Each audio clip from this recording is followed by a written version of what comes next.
Ya Allah, kalau ada hambamu yang tidak bisa merasakan betapa ajaib semuanya ini, ya Allah, bukalah hatinya, bukalah pikirannya, supaya mereka merasakan betapa semuanya itu tidak ada yang tidak ajaib. Jadi aku tidak meminta apa-apa, ya Allah, aku kasih rasa syukur saja terhadap keajaibanmu yang luar biasa setiap saat aku rasakan. Ngono lho, Rek. Jadi saya itu tiap hari bersyukur, menderita bersyukur, ajaib. Kok bisa ya rasa menderita ya? Ajaib itu. Rasa sakit itu baik apa buruk? Baik. Tapi kamu manggil nggak kalau sakit? Lah iya. Lah kalau Anda punya keseimbangan nilai hidup, maka kamu kan cepet ingat loh, memang harus sakit. Bayangin kalau kamu nggak punya rasa sakit, ya toh? Bayangin kalau kamu mau kencing nggak terasa, mau beol nggak terasa. Coba, ajaib nggak bahwa kamu bisa merasakan mau buang air besar? Ajaib. Bayangin kalau si itu tak dihilangkan sama Allah. Moro-moro mulang di kelas ya tak telotok ya bang. Iya nek mulang di kelasnya sidang kabinet. Lah kursi ini jembret cabenya. Jadi teman-teman sekalian sekarang nggak usah susah-susah toh, rasa syukur itu begitu mudahnya toh. Dan tiap saat yang kita bersyukur kan begitu. Oke. Dari sini tuh tadi, dari Mas siapa tadi? Mas Bobi. Jadi saya optimis karena kesolehan penting, nasionalisme meningkat. Saya tidak pernah melihat bahwa nasionalismenya menurun. Yang menurun itu bapak-bapakmu yang sedang menjabat. Betul enggak? Tapi kalau rakyatnya, oh Indonesia kacau, iya kata lapo, tapi Indonesia aku kata lapo kon. Kan gitu, betul enggak Mas? Ayo mau Malaysia mau siapa? Wong Melayu aja kok sombong kamu.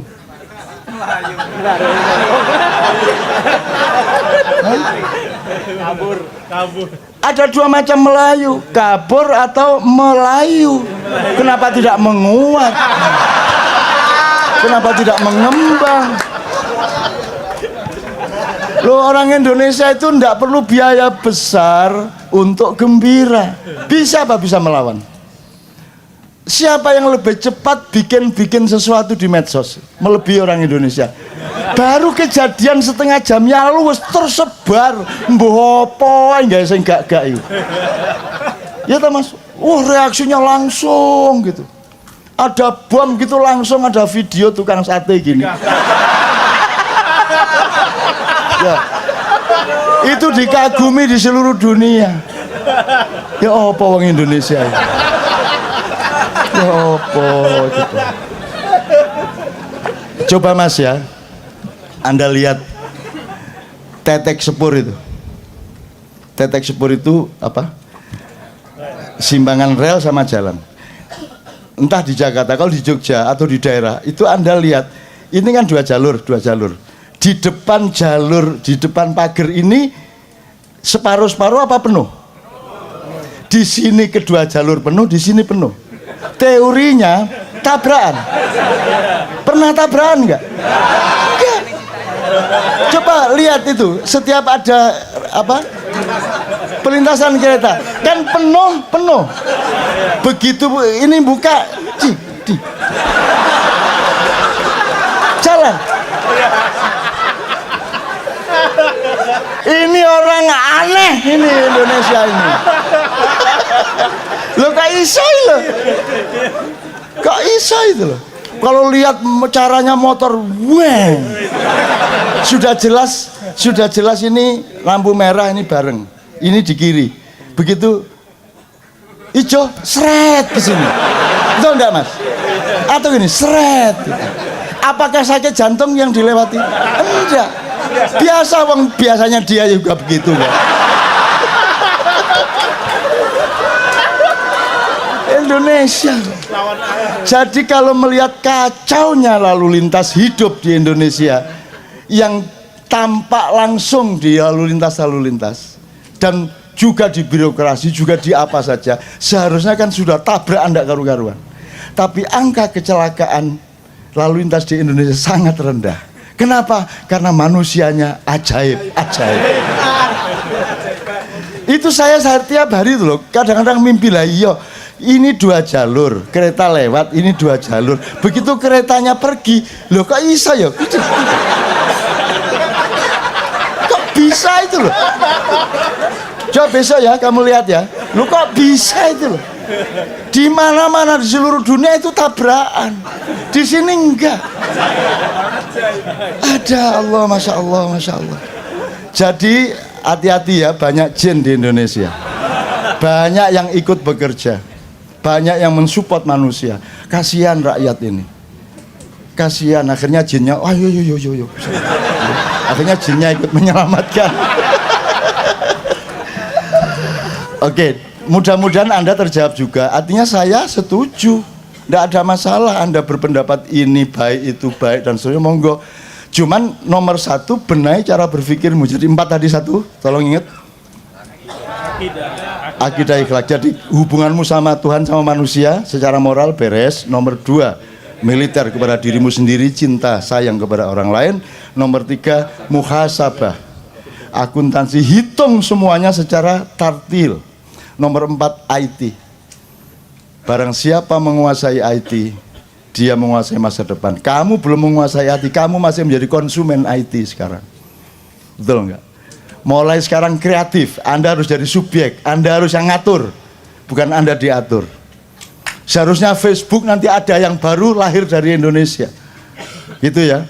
Handphone itu yang paling laris di Indonesia, nanti pabriknya harus ada di Indonesia. Servis handphone itu, Anda pergi ke Helsinki dulu zaman Nokia, saya di sana, Finlandia, itu pusatnya Nokia. Anda pergi ke Seoul, Samsung. Anda pergi ke Silicon Valley, Anda pergi ke pusat-pusat handphone, itu cari tukang servis nggak ada. Di sini nih, sak dalan nih, 30. Ada yang sekolah? Tidak. Ada yang kursus? Enggak. Ada kursus servis handphone? Enggak ada. Langsung bisa.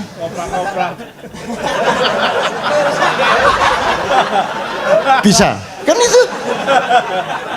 Bagaimana mungkin Anda tidak percaya diri? Maka generasi yang kadang bukan generasi minder seperti bapak-bapakmu sekarang, bukan generasi yang rendah dan tidak punya derajat seperti bapak-bapakmu yang memerintah sekarang. Kamu bukan pemerintah yang hamba sahaya, kamu subjek, kamu adalah fa'il, kamu adalah pemimpin dari dunia. Ojo meneh dunia, handphone sih nggak jelas sih loh.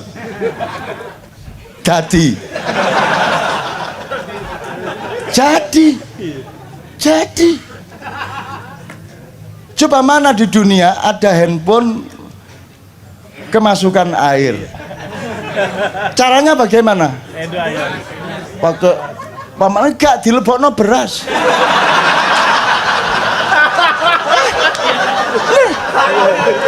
Dan itu sangat efektif.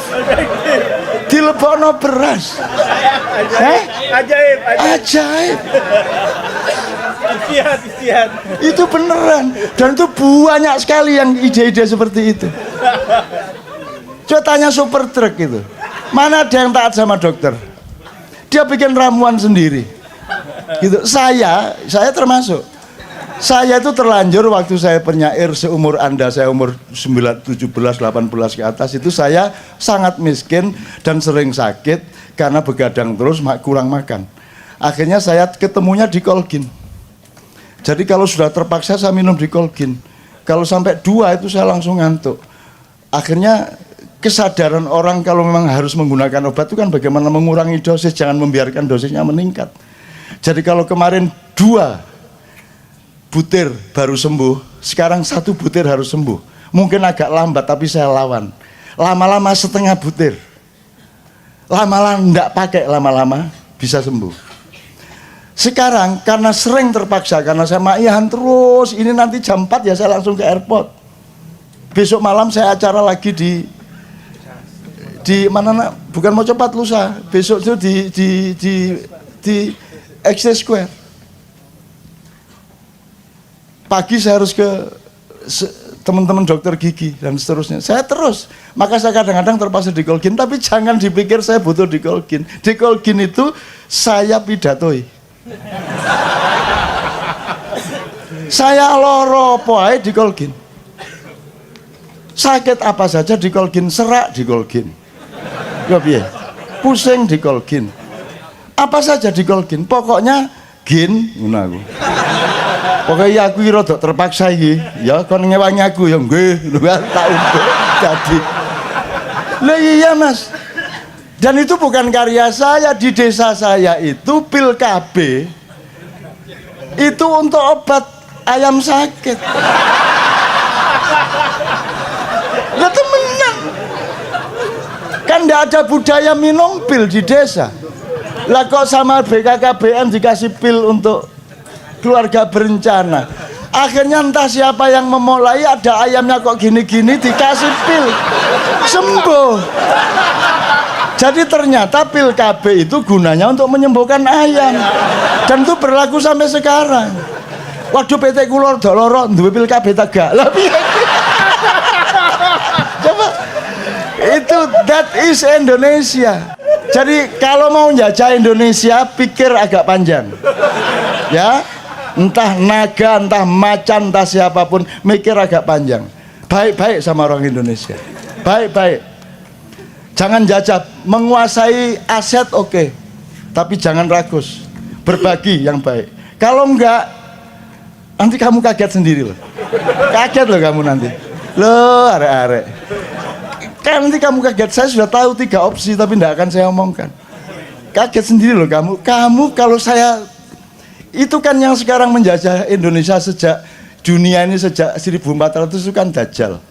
Tata nilainya Dajjal semua sampai Renaissance, sampai pertarungan barat sosialisme, sampai Huntingtonisme, sampai demokrasi itu kan Dajjal semua. Tata nilai Dajjal dibalik surga jadi neraka, neraka diperlakukan sebagai surga. Kemudian sekarang Ya'juj Ma'juj, katakanlah istilahnya begitu, menyerbu dari utara, masuk kemana-mana. Wes pokoknya bleng. Jangan lupa, Ya'juj Ma'juj yang sama Dajjal itu kan anak kemarin sore.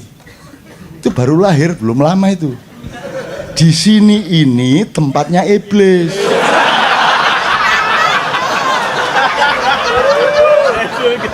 Kamu jangan salah ya. Ini iblis dulu.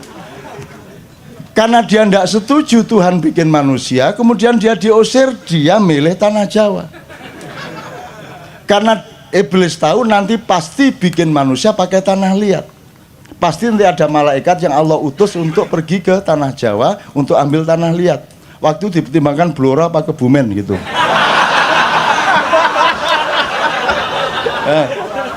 Loh beneran, akhirnya iblis berkuasa di Pulau Jawa, menguasai seluruh bumi, tapi kerajaannya di sini. Kalau Anda belajar wayang tahu itu. Anda belajar wayang, Anda tahu itu, dan saya tidak dari wayang. Gitu ya. Terus akhirnya Jibril suruh ambil tanah liat. Ya Jibril, ambillah tanah liat di Pulau Jawa. Begitu Jibril sini, iblis. Apa? Wow, Jibril takut. Loh kok Jibril takut? Loh, Jibril itu juniornya iblis. Iblis itu malaikat paling sepuh yang paling disayang oleh Allah. Dia Kanzul Jannah. Dia malaikat yang paling khusyuk, yang paling roki, yang paling sajid, yang paling khusyuk sujudnya, rukuknya maupun takbiratul ihramnya kepada Allah. Maka Jibril dan lain-lain selalu minta tolong iblis untuk berkomunikasi sama Allah. Kemudian karena iblis paling cerdas, dia tahu ngapain bikin manusia. Allah paling paten-patenan. Allah paling Golkar yang dukung Ahok. Paling gitu. Itu diomongkan sama iblis waktu itu.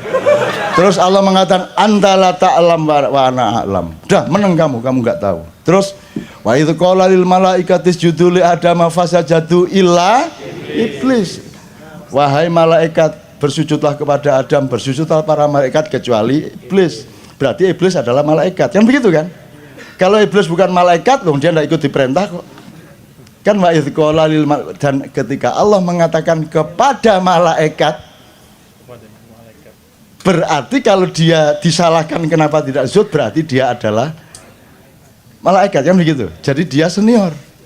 Nah, dia jaga Pulau Jawa, Jibril datang dibentak lari, Mikael datang dibentak lari, Israfil juga tidak berani sama iblis, akhirnya Israel. Ditunggu, iblis agak ngantuk. Oh iya, saya video dari jauh, CCTV. Jadi dia nyuri tanah liat, set, terus dia terbang, iblis terbang, nih, kamu nyuri. Tapi Israel sudah terbang. Aku hanya menjalankan perintah Allah. Kalau kamu marah, marahlah kepada yang memerintahku, karena aku tidak bertanggung jawab atas yang aku perbuat. Kuwatul mab'ud fi kuwatil ba'is. Aku cuma diutus, kekuatanku tidak padaku tapi ada yang mengutusku. Akhirnya iblis gagal mengejar, akhirnya tanah liat itu tapel dibawa ke aras, terus Israel yang disuruh mematung Adam. Maka Israel yang punya hak untuk mengambil nyawamu. Nah, karena dia dulu yang bikin patungnya, gitu loh. Itu ceritanya. Ini serius ini.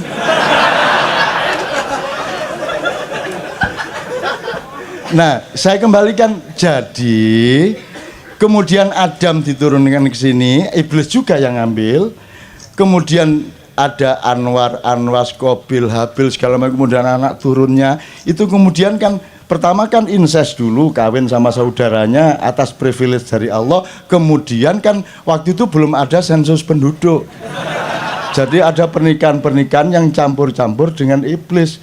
Jadi orang-orang yang asli di kepulauan yang sekarang disebut Republik Nusantara Indonesia ini sebenarnya ada yang asli turunan Adam, ada yang campuran iblis.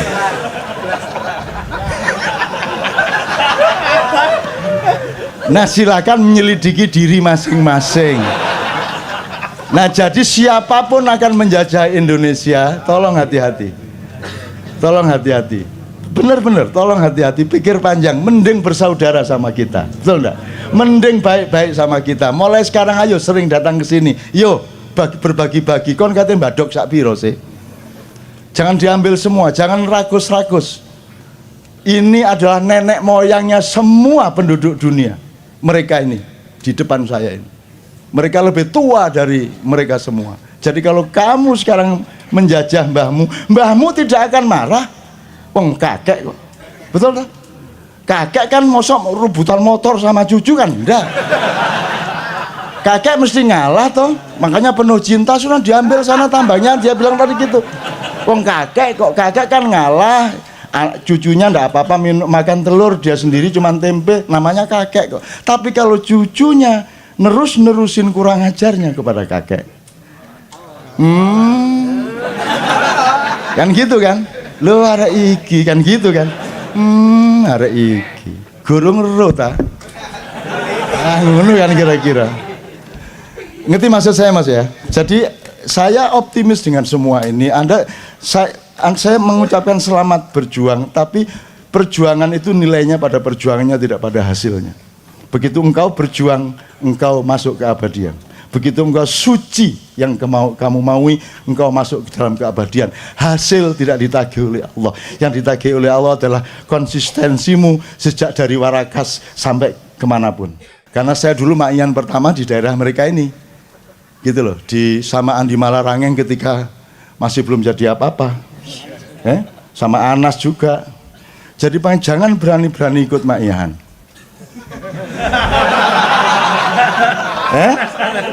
Karena semua yang ikut ma'ian, begitu dia nanti melanjutkan hidupnya dan melakukan ketidakbenaran, Allah menyayanginya dan langsung menghukumnya.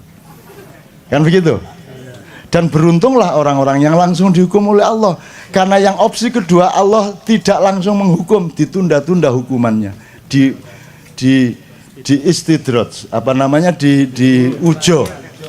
Dan ada yang oleh Allah diformalin, diawetkan, dipanjangkan umurnya untuk disiksa. Panjang umurnya tapi untune melo.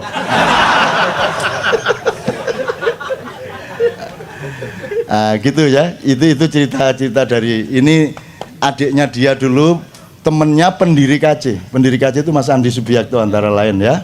Jadi sekarang beliau menjadi ketua sahabat Anas waktu itu. Sekarang saya tidak tahu dia menjadi bisnismen di mana, enggak apa-apa. Semua Anda boleh bebas, tidak ada ikatan di sini. Anda bukan anak buah saya. Anda adalah saudaraku yang aku cintai. Mudah-mudahan engkau juga mencintaiku dan engkau mendapatkan kebebasan. Jadilah dirimu masing-masing karena engkau nanti akan bersama aku sendiri-sendiri ke hadapan Allah. Gitu ya. Jadi jangan terus ada kultus individu. Wah, tuh MH dikultuskan di KC. Menurut anak sing ngono yang nuduh gitu di Facebook ya. Wah, itu ke MH tuh kalau enggak dicium tangannya marah itu. Kan gitu kan? Wah, itu kultus individu. Aku dikandani ngono pas nek Gresik, aku langsung ngene iki di depan 10.000 orang. Sapa sing ngomong kultus? Ayo. Ayo sing ngomong ngultusna aku sapa?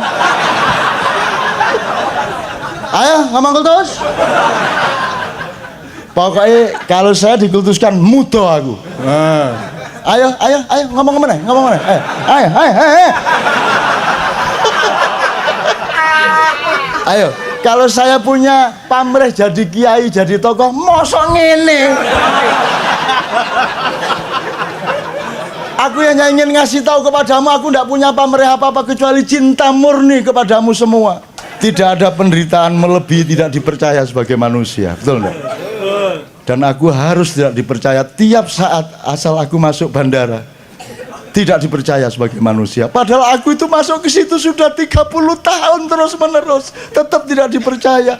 Begitu aku check-in, Cak, dibambung tanganku, terus dikerjain, cet, ada KTP-nya, Cak.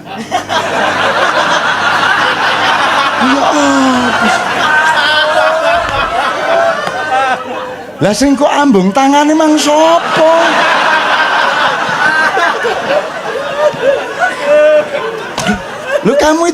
Kamu tadi kan sudah cium tangan saya, jadi kamu kan tahu saya.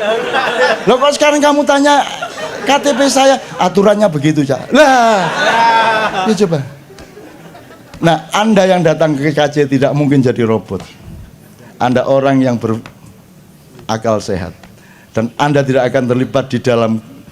Saya ingin mengingatkan ada beberapa pernyataan Allah. Saya tidak ingin minta tolong siapa-siapa.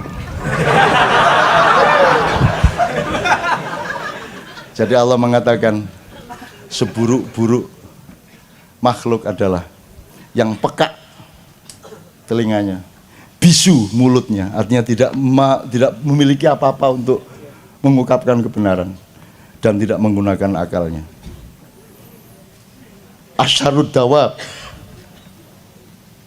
indallahi as-summu wal bukmu walladzina la yaqilun. Itu satu.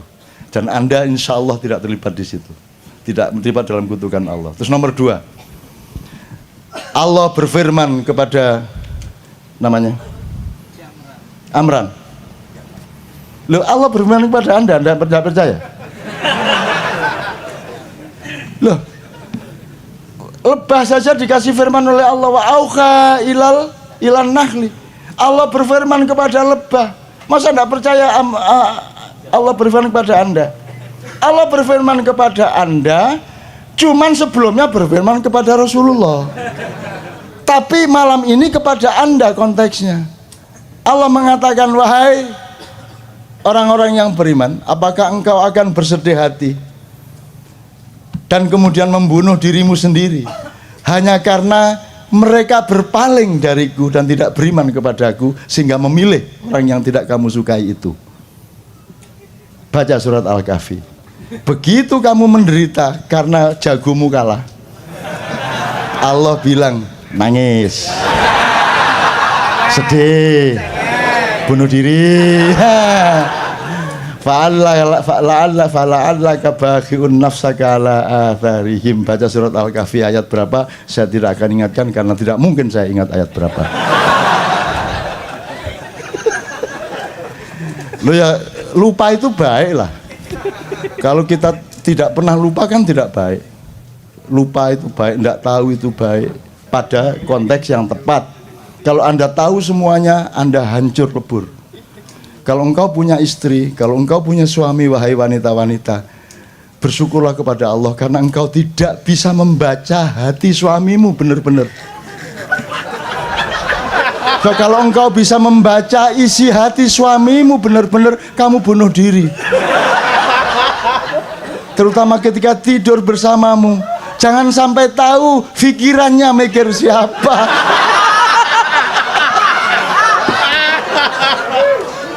Oke, waktunya sudah. Oh, masih setengah jam. Oke, pertanyaan aja atau musik, monggo. Jadi saya kemarin dikasih tahu oleh Sabrang. Jadi yang ditawarkan Ma'iyah itu bukan data, bukan materi ilmu, yang nomor satu bukan itu. Bukan tafsirnya, bukan cara berpikirnya yang nomor satu, tapi keseimbangan antara semua itu.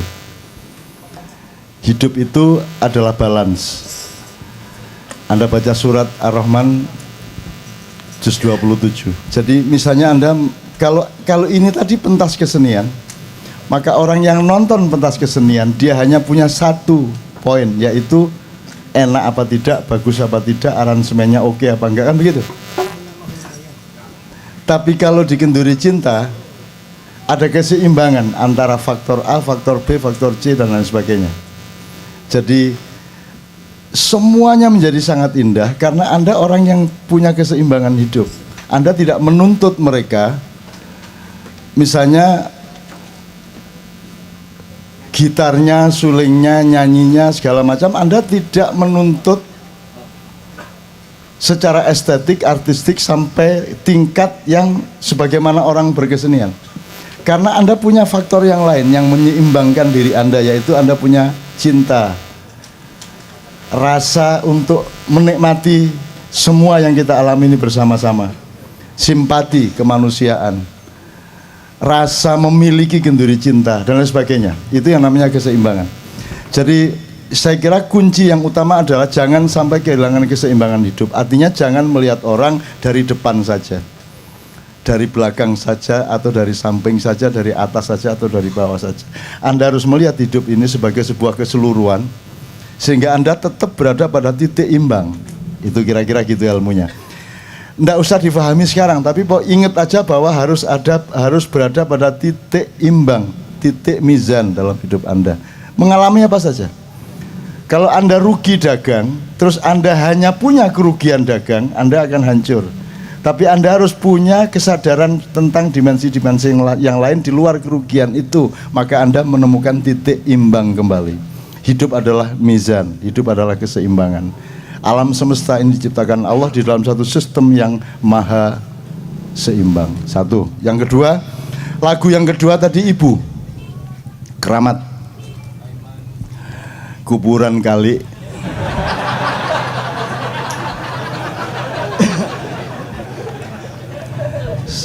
Senang sekali saya. Gini, ilmunya begini. Kalau Anda ditanya, ada kalimat al-jannatu tahta aqdamil ummahat. Surga itu terletak di bawah kaki ibu. Kalau Anda ditanya begini, itu kalimat, itu hadis ya? Apa? Itu hadis untuk ibu apa untuk anaknya? Jawabnya gimana? Coba, untuk anak, terus untuk ibu. Boleh saya minta jawaban, kenapa untuk anak? Supaya anak lebih berbakti sama ibu. Supaya lebih berhati-hati, berbakti. Oke, sip. Kenapa untuk ibu? Setiap ibu harus menciptakan surga bagi anaknya. Sip, tepuk tangan. Oke.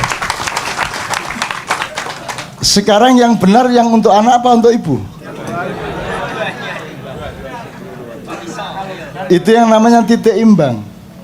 Nah, definisinya sederhana. Kalau Anda seorang anak, maka hadis itu untuk ibu,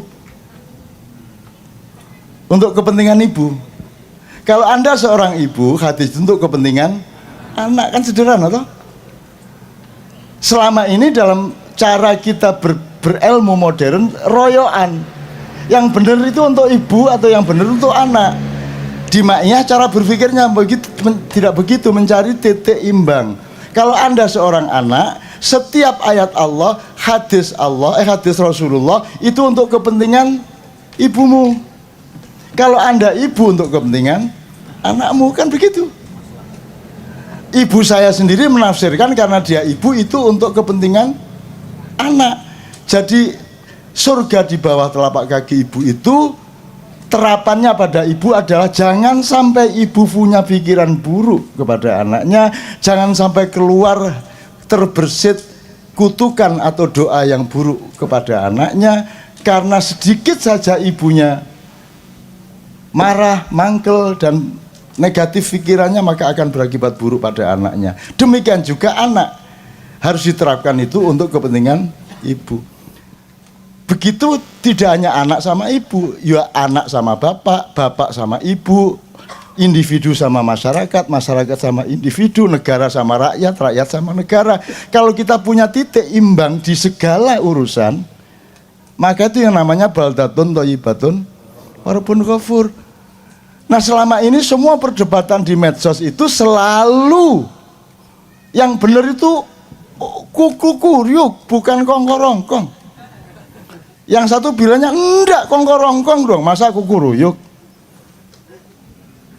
Akhirnya Madura datang, lihat tidak bisa, yang benar kuku runuk. Nah, itu yang namanya manusia memecah alam semesta. Padahal alam semesta itu adalah sebuah ekosistem yang seimbang satu sama lain. Maka jadikanlah dirimu adalah alam semesta yang seimbang, karena di dalam dirimu ada makrokosmos. Kalau engkau tidak seimbang, seluruh alam semesta menjadi tidak seimbang. Gampang saja, begitu kamu pusing kepalamu, sinimu terbentur, itu dunia kan menjadi berapa? Duk gitu terus berapa? Dunia menjadi satu apa dua? Menjadi banyak kan? Panca indera aja sudah langsung menipu Anda, apalagi batin Anda, mental Anda, psikologi Anda. Jelas ya, mudah-mudahan ya.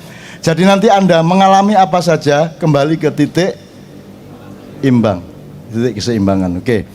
Negara ini tugasnya pemimpin adalah menjaga jangkar yang menyeimbangkan seluruh kuda-kuda kapal di atas air itu. Gunanya presiden bukan untuk ngurusin migas, bukan untuk ngurusin perekonomian, pajak. Dia yang menjaga keseimbangan dari semua kegiatan-kegiatan kementeriannya.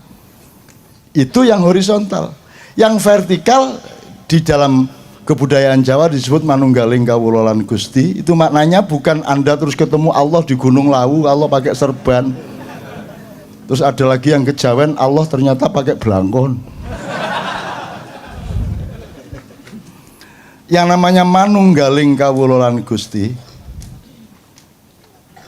menyatunya hamba dengan Tuhan, itu bukan Anda individu ketemu sama Tuhan. Karena kalau itu cuma urusan Anda sama Tuhan, ngapain jadi teori sosial? Ngapain dia mau ngomongin ke orang? Itu sudah urus-urus sendiri, mau ketemu Tuhan, mau ketemu hantu, terserah kamu. Tapi kalau sudah menjadi teori ilmu sosial, berarti dia harus bermakna sosial. Itu berarti ya politik, ya kebudayaan, ya ekonomi, ya segala macam. Maka manunggaling kawula lan Gusti itu artinya adalah, menurut tafsir Ma'iyah, kalau engkau menjadi suami, kawulamu kan istri sama anakmu. Kalau rumah tangga berarti ya pembantumu, siapapun yang ikut di rumahmu.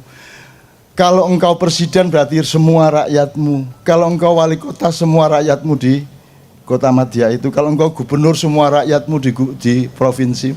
Kalau engkau pemimpin, maka Tuhan sama yang kamu pimpin harus menyatu di dalam hatimu. Gitu loh. Kalau saya disuruh ngomong seperti ini, selama saya ngomong berarti saya yang mimpin keseimbangan. Maka ketika saya ngomong, saya tidak boleh menyakiti Tuhan dan tidak boleh menyakiti orang KC.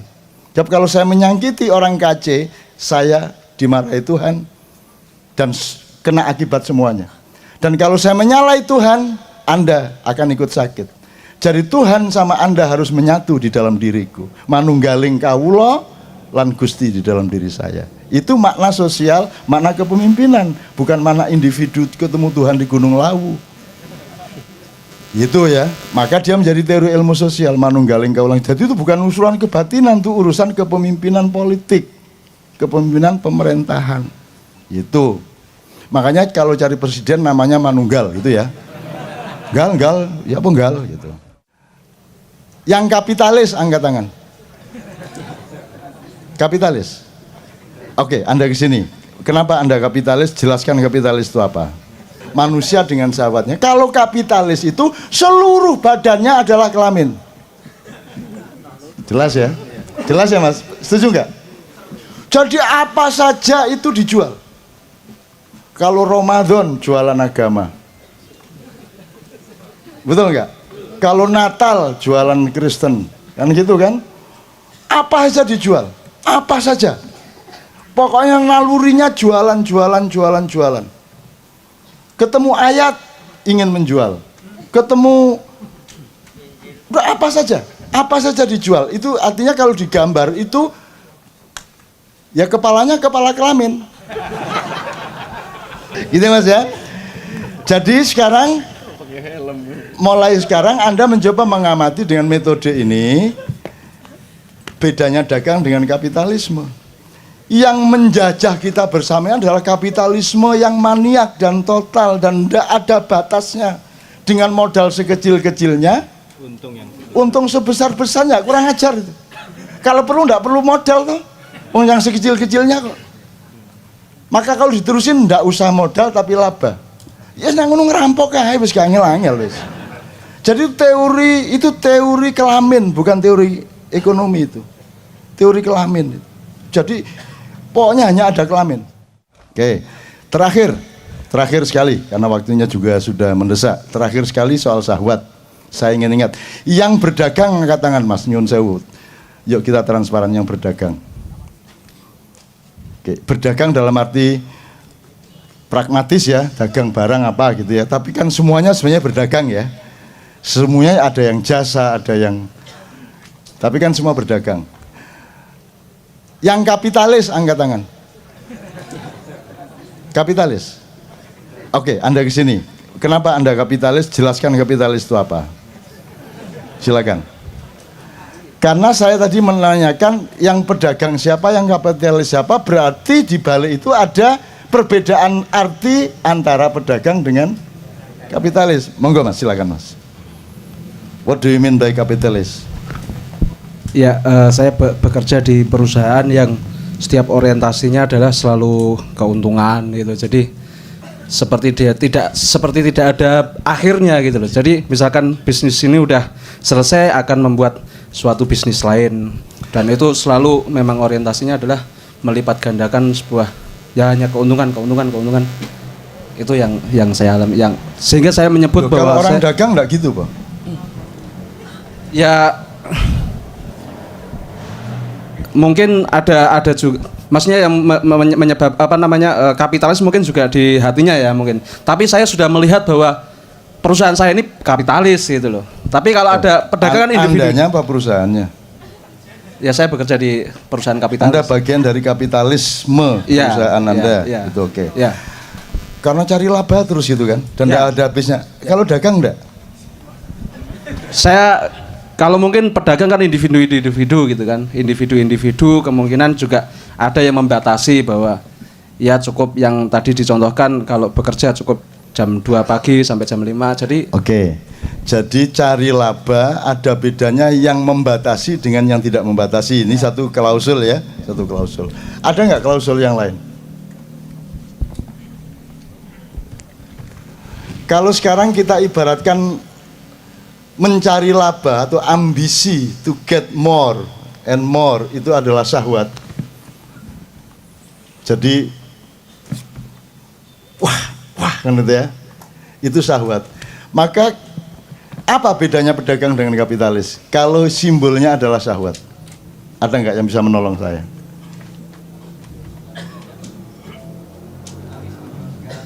Ya.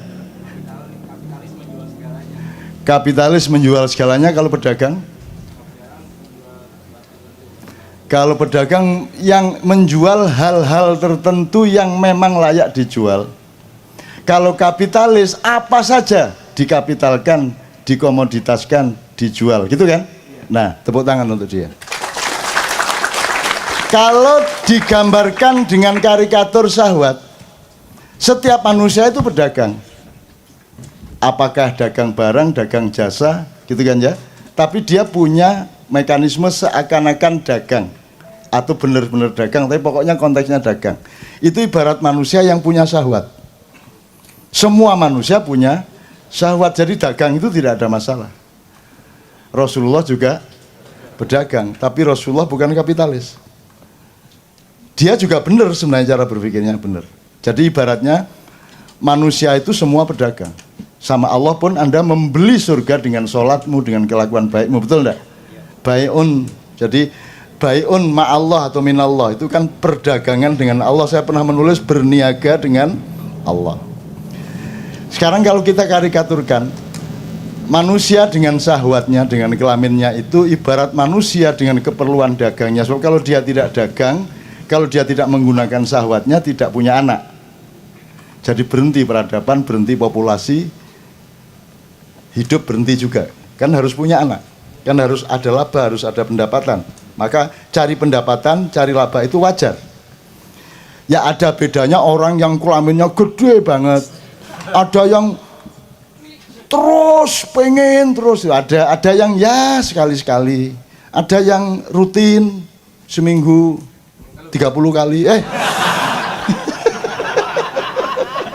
Tapi pokoknya itu ada variabel dan ada gradasinya ya. Manusia dengan syahwatnya. Kalau kapitalis itu seluruh badannya adalah kelamin. Jelas ya? Jelas ya Mas? Setuju nggak? Jadi apa saja itu dijual. Kalau Ramadan jualan agama, betul nggak? Kalau Natal jualan Kristen, kan gitu kan? Apa saja dijual, apa saja. Pokoknya nalurinya jualan. Ketemu ayat ingin menjual, ketemu apa saja dijual. Itu artinya kalau digambar itu ya kepalanya kepala kelamin. Nah, tolong yang pinter gambar besok ya digambar, yang satunya manusia biasa dengan kelaminnya, yang satu seluruh badannya adalah kelamin. Saya kira itu sangat jelas menggambarkan. Nah, kapitalisme yang Anda gambarkan kan itu kan apa saja, pokoknya tidak ada batasnya, kan begitu. Nah, jelas sekarang. Arahnya seperti itu. Besok, mulai besok Anda begitu ketemu direktur Anda keheran. Iki kok tekan ndukur sampai nisor peli kabeh. Sudah. Jamuring-muring ya Mas ya, kadang ngomong Jawa Timur Besok Anda kalau sudah makrifat gitu. Iki kok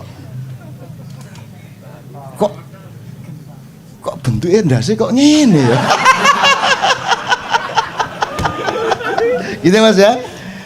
Jadi sekarang, mulai sekarang Anda mencoba mengamati dengan metode ini, bedanya dagang dengan kapitalisme. Yang menjajah kita bersama adalah kapitalisme yang maniak dan total dan tidak ada batasnya. Dengan modal sekecil-kecilnya, untung sebesar-besarnya, kurang ajar itu. Kalau perlu tidak perlu modal tuh, yang sekecil-kecilnya kok. Maka kalau diterusin tidak usah modal tapi laba. Ya nang ngono ngerampok ae wis gak angel-angel wis. Jadi itu teori kelamin, bukan teori ekonomi itu. Teori kelamin. Jadi pokoknya hanya ada kelamin. Bisa menggambarkan ya Mas ya? Oke, mudah-mudahan dengan ini syahwat ini jelas. Jadi syahwat itu enggak masalah. Cuman kalau seluruh manusianya adalah syahwat, nah baru dunia hancur lebur, kan begitu. Oke teman-teman sekalian, saya tanya kepada Fahmi dan teman-teman, ini waktu sudah habis. Kalau masih ada pertanyaan boleh 2 orang singkat. Manusia diciptakan sangat baik, jadi jangan dibilang manusia itu ya diciptakan dengan baik dan buruk, enggak, baik semua. Yang menjadikan buruk itu karena kamu tidak seimbang. Syahwat itu artinya ya birahi. Syahwat itu artinya keinginan seksual. Tetapi kemudian dikonotasikan ada syahwat politik, ada syahwat ekonomi, itu konotasi. Tapi kalau denotasinya syahwat itu ya seks, kan begitu. Nah, seks tadi kita konotasikan, syahwat kita konotasikan sebagai keinginan untuk laba sebanyak-banyaknya, sedemikian rupa sehingga semuanya mau dibikin laba. Sodakoh saja cari laba, coba. Sodakoh cari laba, coba. Gimana coba? Kamu meniduri istrimu supaya puyang, nggak usah, tiduri saja. Emang kamu bisa bikin anak? Kan nggak bisa. Bisamu ya tidur sama istrimu, nikmati udah sampai Allahu Akbar. Masa astagfirullah, nggak cocok. Yang cocok ya Allahu Akbar. Asal Anda suami istri, Allahu Akbar itu indah betul. Ini mesti praktek arek-arek engko. Mas, kapan Allahu Akbar, Mas? Mesti arek-arek dapat kode sekarang. Dadi engko bojone lagi ngetik terus sing wedok liwat Allahu Akbar. Allah. Sodakoh saja. Kalau kamu mengharapkan balasan dari sodakoh itu, saya merasa, logika saya, jangan-jangan Tuhan tersinggung loh. Kamu kok mengharapkan, kamu tidak percaya sama saya. Itu kan urusan saya, bahwa setiap orang yang berbuat baik akan aku tambahi berkahnya, betul enggak? Itu urusan saya, kamu tidak usah menyebut-nyebut. Nafsu dalam bahasa Arab itu beda dengan nafsu dalam bahasa Indonesia.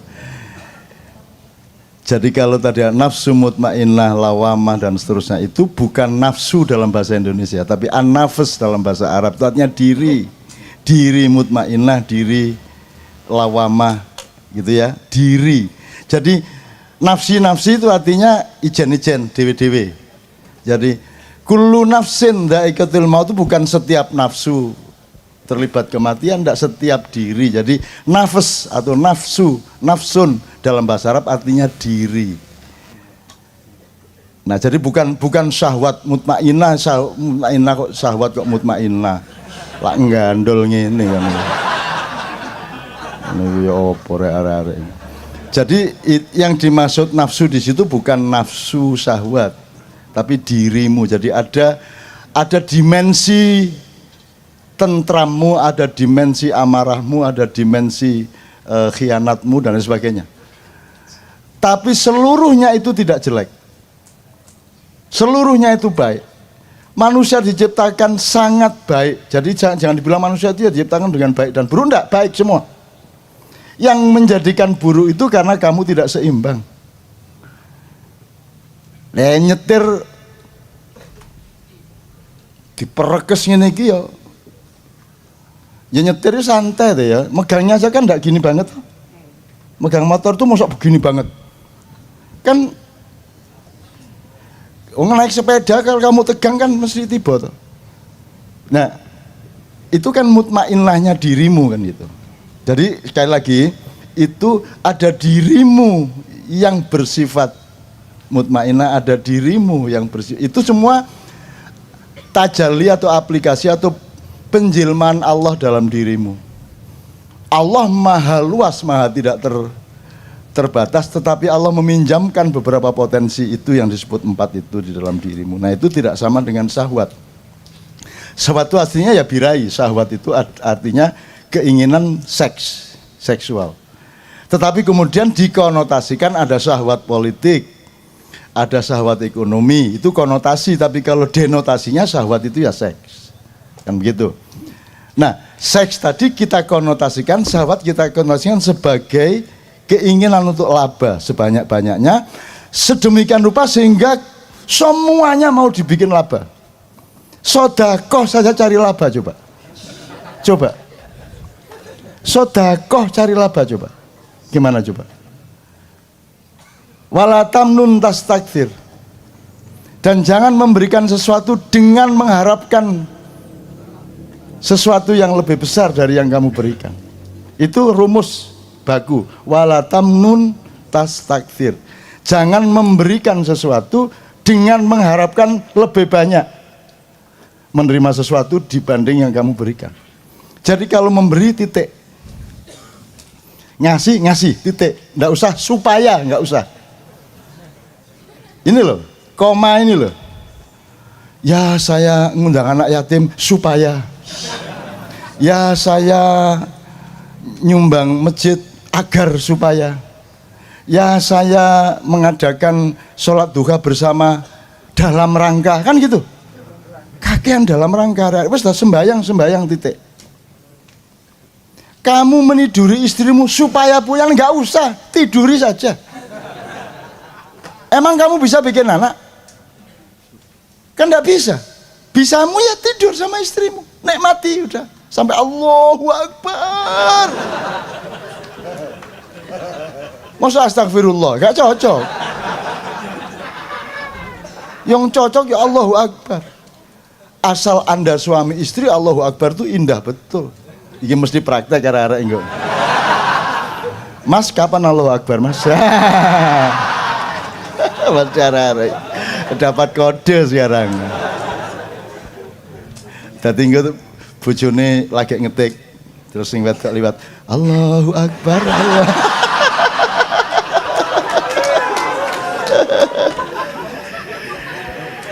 Gitu ya mas ya, jadi jelas ya. Jadi syahwat tadi kita konotasikan, tapi denotasinya adalah arti baku defaultnya adalah seks atau birahi. Tapi ternyata birahi kemudian disebut libido. Kalau dalam psikologi libido itu kemudian masuk ke semua wilayah, terutama politik dan kekuasaan dan kapitalisme ekonomi, kan begitu. Nah sekarang urusan dengan libido, dengan seks, dengan syahwat, dengan nafsu segala macam itu saya ingin ngomong satu hal saja. Menurut Anda bisa memenangkan jago Anda enggak? Loh, insya Allah apa bisa? Bisa, jamin? Jamin enggak? Atau semoga? Semoga. Hanya bisa semoga. Loh, wong kamu niduri istrimu aja bisanya semoga kok, supaya jadi anak kan semoga. Kalau yang lainnya semoga nggak jadi anak tuh. Dan lebih banyak lah itu. Lebih banyak. Itu loh mas. Ada rumus dari Syekh Nur Somad. Dia mengutip salah satu kata-kata mutiara sufi. Alaikumud da'wah wa alainal balagh.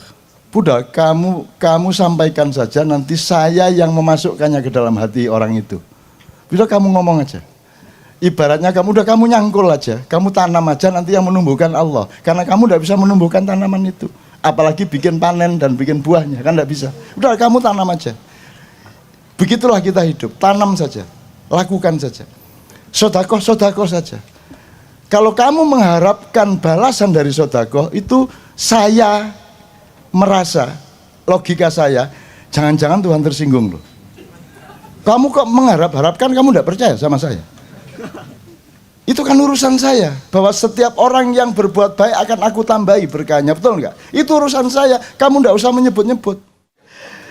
Jadi mas, kalau rahmah itu pasti mawadah itu yang bikin kamu nikah itu karena kamu dikasih mawadah sama Allah, rasa cinta kepada calon istrimu itu. Jangan semoga. Nah, sakinahnya semoga. Lu enak tadi maknya itu, enggak ngafir no enggak. Dan tidak ada kafir itu, enggak ada. Enggak ada muslim itu, enggak ada. Kafir titik. Kamu muslim? Jangan manduk dulu. Karena tidak ada muslim titik, kafir titik. Yang ada muslim koma, kafir koma. Jadi Anda sekarang kemana-mana kalau ditanya kamu muslim, kafir.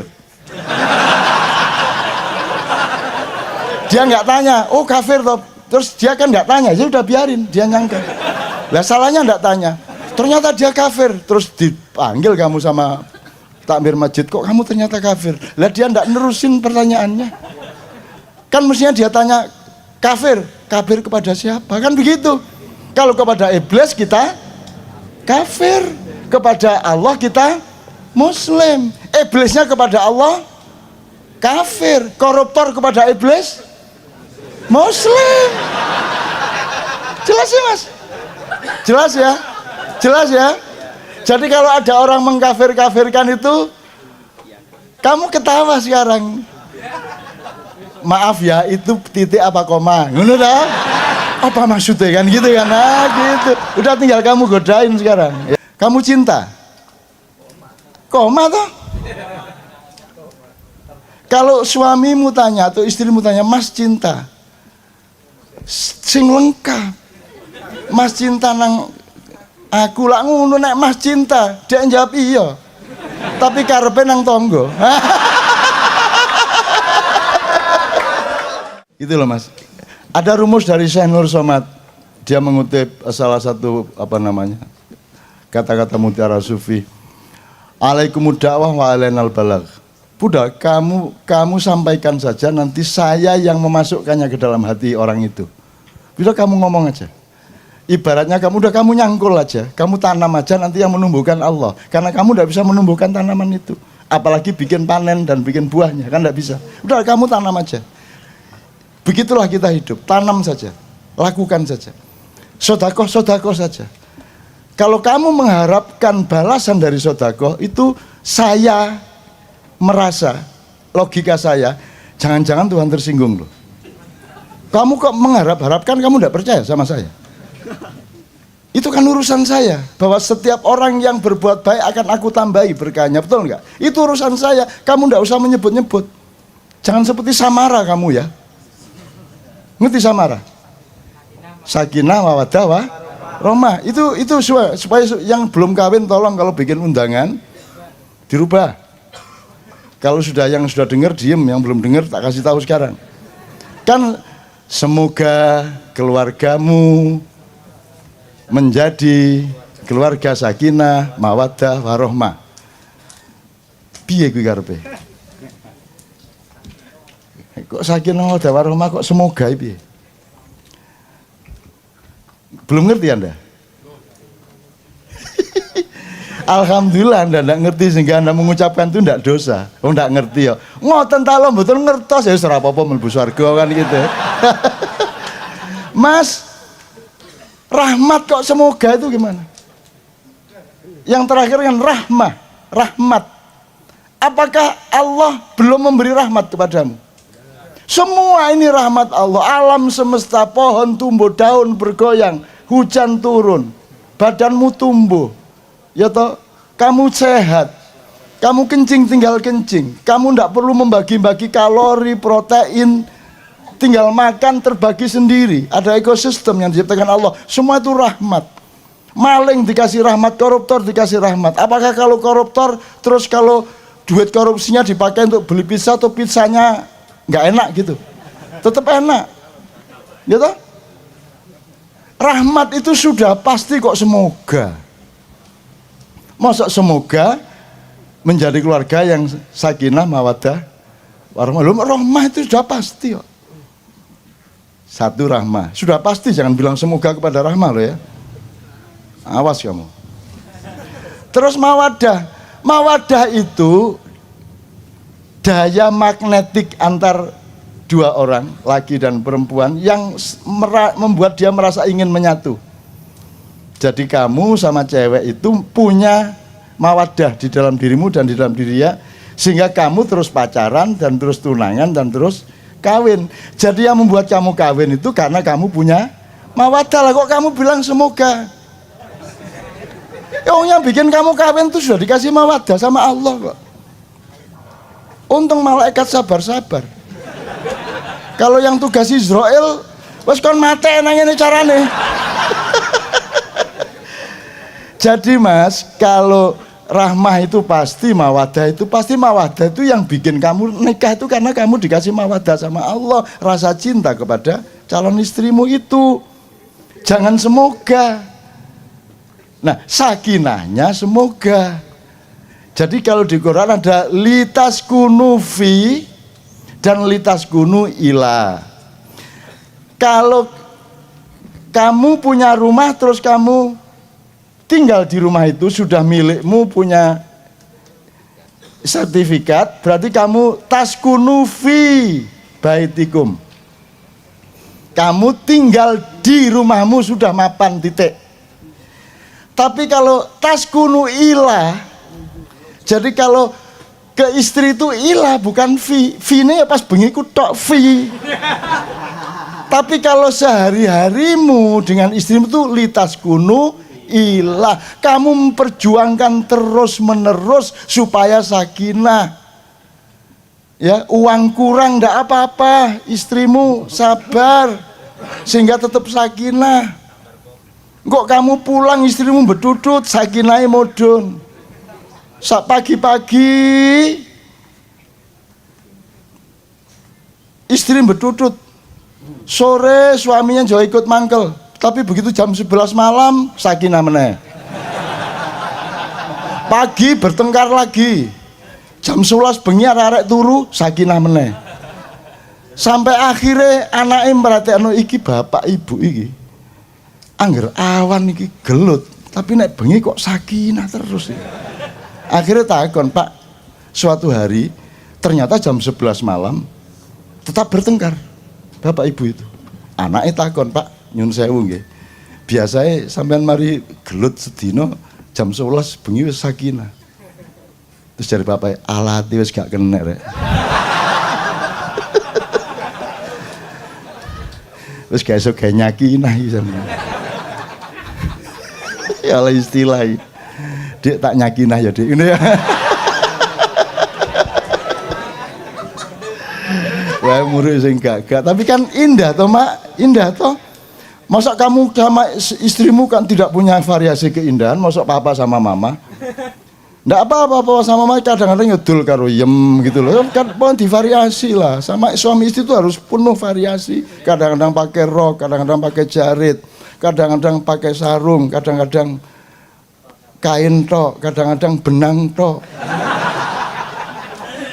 Kadang-kadang dolek kelaras godong itu didelekin. Dek Hawa kan karepe Siti Hawa. Ya belum ada industri kain ya ta. Jadi Ibu Hawa masih pakai kelaras itu. Dek Hawa, jadi waktu malam itu manggilnya Mas Adam. Iya Dek Hawa. Loh kalau Anda tidak punya kemesraan itu untuk apa hidup di dunia ini gitu ya? Oke.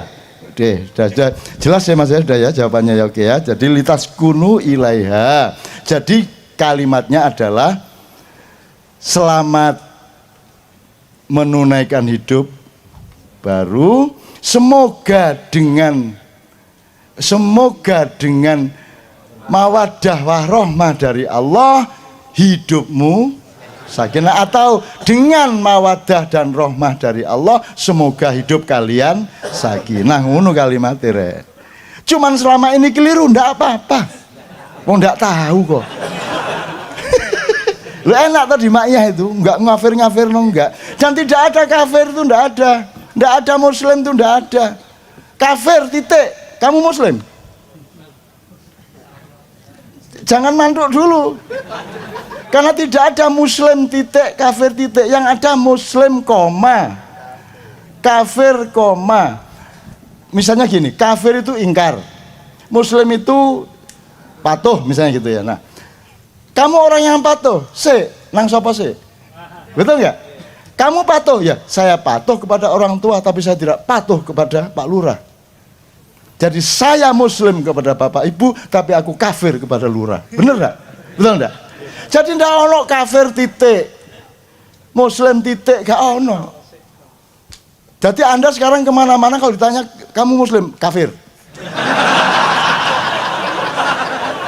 Dia nggak tanya, oh kafir toh. Terus dia kan nggak tanya, ya udah biarin, dia nyangka. Lah salahnya nggak tanya. Ternyata dia kafir, terus dipanggil kamu sama takmir masjid, kok kamu ternyata kafir. Lah dia nggak nerusin pertanyaannya. Kan mestinya dia tanya, kafir kepada siapa? Kan begitu. Kalau kepada iblis kita kafir, kepada Allah kita muslim. Iblisnya kepada Allah kafir, koruptor kepada iblis muslim. Jelas ya Mas? Jelas ya? Jelas ya? Jadi kalau ada orang mengkafir-kafirkan itu, kamu ketawa sekarang. Maaf ya, itu titik apa koma? Ngono dah? Apa maksudnya kan gitu kan? Nah gitu. Udah tinggal kamu godain sekarang, ya toh? Enggak ono kok kafir titik, musyrik titik, muslim titik, enggak ada. Harus ke siapa dulu, kepada siapa dulu, terhadap siapa dulu gitu. Kamu cinta? Koma toh? Kalau suamimu tanya atau istrimu tanya, Mas cinta? Sing lengkap. Mas cinta nang aku lak ngono nek Mas cinta, dia jawab iya. Tapi karepe nang tonggo. Ya, jelas ya Mas ya? Mudah-mudahan pembelajaran ini menyegarkan dan membuat Anda enteng melihat segala sesuatu dan tidak mudah tersinggung, tidak mudah marah, dan Anda bisa menjadi titik tengah untuk mendamaikan semua orang. Amin ya rabbal alamin.